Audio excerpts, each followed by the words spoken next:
Welcome back, everyone. Today I played in the second day of the Chess 9LX, or Chess 960 as it's also known, here in St. Louis, Missouri. Now, yesterday was obviously a very tough day. I had 2 losses. I did, however, have 1 victory against Garry Kasparov. Now, those of you who watch on YouTube, there were certainly some people who were saying, well, you only showed your game against Garry because it's the only game you won on the day, as opposed to highlighting the losses that I had. Again, I try to highlight games that are of interest, and beating Garry Chess was a game that I think many people were interested in. Anyway, on to day 2, lest we shall ramble forever. I started the day playing with the black piece against Lenier Dominguez. In the first game, I won a very nice game. The second game against Peter Svidler, which we're looking at now, it was the second game. Third game of the day, I was very close to winning. I drew against Levon, so I had some good results, but we will be looking at the second game against Peter.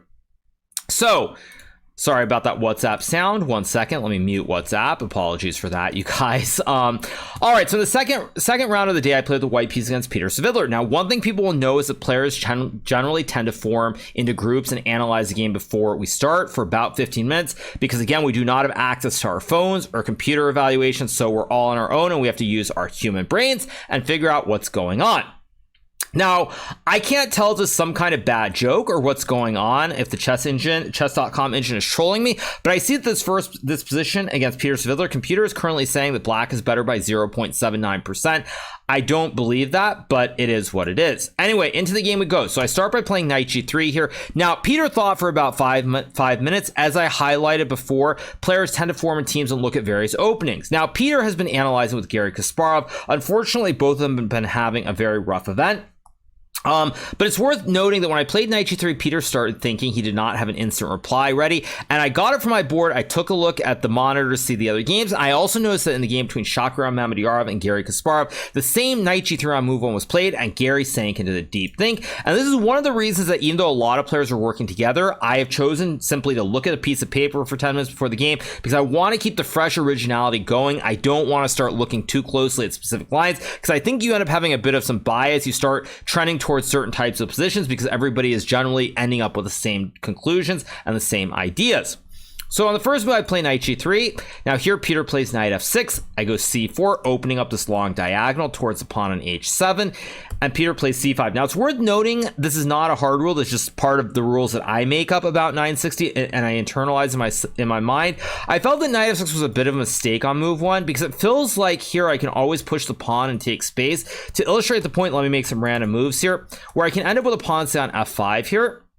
And this knight on h8 is very bad because it can't go to g6, and the only access point is via f7, but with the knight in front of the pawn, it's very hard to be able to bring this knight on h8 into the game. So in my mind, I already thought on move 1 that Peter had made a fairly serious blunder, because it feels like black always needs to be able to push the pawn to activate the knight, and now it's going to be very hard with only 1 square on g6. Additionally, if black ever puts the knight on g6 here, there might be ideas like knight f5 later. So back to the game. c4, c5 is played. I go f4 here, trying to take some space. Peter plays knight g6, understanding that he needs to get the knight into the game right away. I play e3, guarding the pawn. Not f5 here, because then after knight e5, black's knight is very free in the center. He can maybe even go d5 and take more space, and it just doesn't feel right. So I play e3 here, guarding the pawn on f4 and restricting the knight from jumping. Now here, Peter plays e6, which I think is a mistake. Now during the game, I thought maybe this move knight h4 was possible here, and I was really unsure what was going on. I was going to play knight e4, knight g2, takes, and bishop g3, but I was still very unsure what was happening here after this move d6 or even d5 potentially. I really didn't know what was going on. Now, of course, when I look at the computer, it just laughs in my face, and it says that after rook f2, queen g4, knight e2, knight h4. Apparently, if I take, this is just much better for white. Actually, computer thinks it's close to winning, so I don't understand anything about chess, but we already knew that to begin with. So after e3, Peter plays the move e6, trying to create a square for the knight on e7, but additionally supporting this pawn push in the center. One thing I said in my recap yesterday, and I will highlight again, is that one of the fundamental themes in the regular game of chess is that you try to gain control of the center. Same, I feel, does apply for the most part in Chess 960 as well. So after e6, I play knight to e4 here. The reasoning is very simple.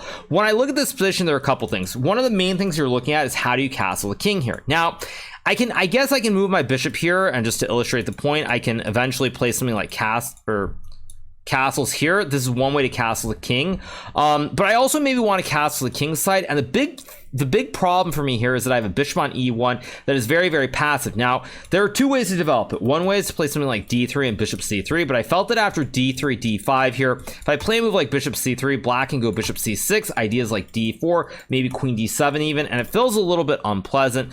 This computer seems to think white is still better, but again, this was just my intuition. It felt a little bit wrong. So once I think of that, then I'm thinking, well, wait, okay, if this idea of d3 doesn't make sense, if I go d4 here, black will always be able to take, and this pawn at f4 is very weak, and it just doesn't quite feel right.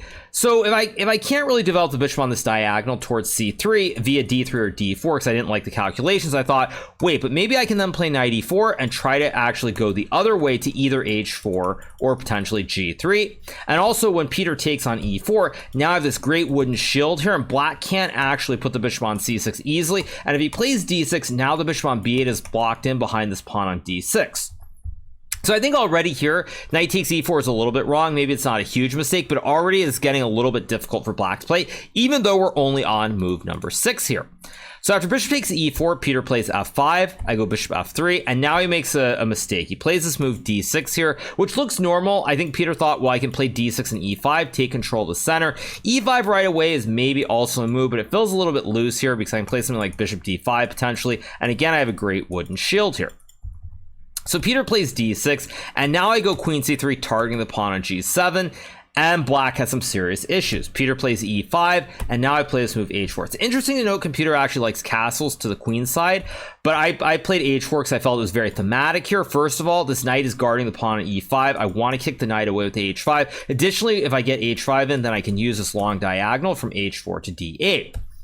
So Peter plays bishop c6, now I go h5, goes knight e7, and now I play bishop h4, pinning the tail on the donkey here, and Peter plays queen e6, trying to guard the knight. Again, black would love to castle here, but castles will hang the knight on e7.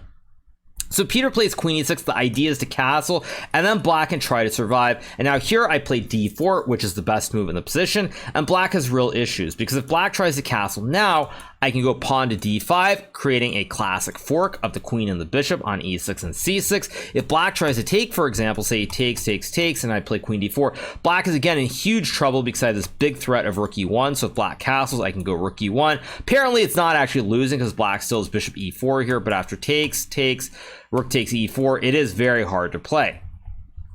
So in this position, Peter tries to close the center as best he can. He decides to take on d4 and play this move, bishop takes f3, takes, and now he castles here. Again, black is just simply trying to survive out of this opening into the middle game, and then later on bring the bishop and rook into the game. Unfortunately for Peter, the position is still very, very bad. Because I play pawn to d5 here, goes queen f7, and now I do castle my king. It's worth noting here that I had a tough decision because I can either castle long or short. Now I think both are good, but the reason I did not castle short was I felt that after e4, if I play something like knight d4 here, maybe there's some tricks with bishop c7 and bishop b6, and again, white is still apparently, actually not all that much better after bishop f2. White's still a little bit better, but it isn't really clear what the plan is after takes and rook c8 here. Whereas when I castle queenside, I'm going to play for g4, maybe get a knight to e6. There are a lot of very easy, free-flowing plans with a kingside attack versus castling on the kingside. So that's why I did choose to castle long after a bit of a think here.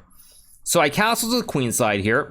Peter goes rook to c8. Now it's worth noting the reason black's in really bad shape here primarily is because he has a very bad bishop behind the pawn on d6 here. And additionally, with this pawn on d5, there always are ideas of getting my knight to e6. So black is already completely positionally lost. So here Peter plays rook c8. I go king to b1, and now he plays this move e4. Again, black is just losing because he has a bad bishop and a rook in the corner that aren't in the game. And again, if he doesn't do something in the center here, for example, say he plays a move like bishop c7, I can simply take, and now I can take on e5 because after takes, the knight is under attack. Whereas if we go back to this position, if I were to do it right away here, this would actually lose because rook takes c4 is check, and black wins the bishop on h4. So after king b1, black has to make a decision. Peter chooses to play e4 here. It really doesn't matter what he does. Computer says h6 is the best move, which sort of highlights just how lost position is. It just gives us a +6 for white, so it's already pretty much game over. So Peter plays e4, trying to prevent me from taking, and now I go knight g5, attacking the queen. I give up this pawn on h5, but in return, we get a classic outpost or a bastion in XQC terms with this huge knight on e6 here, and I'm also threatening checkmate on g7. So here Peter plays queen f7, I take the knight, he takes back, and as you look at this on first glance, you'll notice that black is actually up a pawn. He has this extra pawn on e4, but I have this amazing knight on e6, and additionally with the king castle to the queen side, I have all kinds of ideas of attacking on the king side. So here I play this move rook h1, maybe not the absolute best move, but the reason I did it rather than playing g4 is because I thought after takes, rook g1 h5, I wasn't sure how to break through. Now, computer, of course, just laughs at me like it always does, and it says after rook h1, targeting the pawn at h5, black plays h4 here. You can go rook g1, g3, and now, oh, you have rook takes h. Actually, I guess you have rook h4 even right here, threatening the mate in 1. So everything is winning. But I was very mildly concerned. If black plays g6, you can go f5, and now black's gonna have trouble preventing the h file from opening, and white will just completely crash through. Black is also playing without 2 pieces in the game, the bishop on b8 and the rook on a8 here. So g4 would have won, but I saw rook h1. I thought the idea was very simple. I want to pretend that I'm going to Wendy's here, and I want to create a classic double stack or potentially a triple stack, also known as the Aliekin's gun on the h file. So I play rook h1 here. Peter plays bishop c7, trying to desperately bring the bishop into the game, connecting his rooks, maybe doing something. But again, I have a very simple plan here. I play rook h5, attacking the pawn at f5. But more importantly, I want to create the double stack with rook h1, or potentially the triple stack by putting the rook on h1 and the queen on h3. At this point, the game is essentially over. There isn't anything black can really do. Now, Peter plays rook f8 here. He could have played g6, for example, but after rook h6, black's best try something like rook f8, but after rook h1 here, the game is over. If black plays rook f7, I can go rook takes g6 check, pawn takes, and queen h8 checkmate. If black plays rook f6, I can probably take on h7, but even cleaner and for the memes would be to create the legendary triple stack, also known as Aliekin's gun, with queen h3. And now after rook f7, again, I can go rook g6. If he takes, it's checkmate. And after king h8, there's again queen c3 check, and black has to play rook f6, and after takes, white's up a rook, and checkmate will follow shortly. So Peter plays rook f8 here, praying that I will play knight takes rook. Now, if I were to take on f8 after rook takes, white is still a little bit better, but black can definitely fight on here. So instead, I play rook dh1, creating the classic double stack, plays h6 here, and now I play the brutal rook takes h6, sacrificing a rook and crashing through. Here, Peter resigned in view of the fact that if he takes the rook, after rook takes h6, black can, I guess, try to struggle on with king f7, but after rook h7 check, king e8, I go knight takes c7 check, forking the king and the rook. If queen takes, I simply take the queen. If he moves the king, probably simplest is just to take everything off the board and then go check, and then check and collect the last rook on a8 here, and it's over. And there's really nothing else black can do. I'm threatening queen h8, I'm threatening rook h8, and it's just a total disaster here. It's just a very simple GG. Nothing really black can do. So I get a very nice win in the second game against Peter Svidler, second win of the day, 2 out of 2. Now, in the third game, I would play against Levon Aronian. Unfortunately, after a long struggle, the game would end in a draw, although I had some chances to potentially win that game. But alas, 2.5 out of 3 on day 2 puts me tied for 4th place with, I believe, Fabiano Caruana, if I'm not mistaken. I think Alireza Firouzja and Shakar Mamdiyarov are 1 point ahead of me, and then Jan Nepomniachtchi is half a point ahead. So there are 3 guys ahead of me, but there are 3 more rounds. I do play Alireza in the final round, so anything is possible. And we just move forward, see how tomorrow goes, but I'm very pleased with my play, and I'm glad that at least today, I did not prove myself to be a total clown. Anyway, I hope you guys have enjoyed that recap. If you've not already subscribed to the channel, make sure to hit that subscribe button below. Make sure to pound that subscribe button and show us that you love the content here on my channel. And I will be back with another final recap tomorrow after I play in the third and final day of the Chess 9LX here in St. Louis, Missouri. See you guys soon. Bye.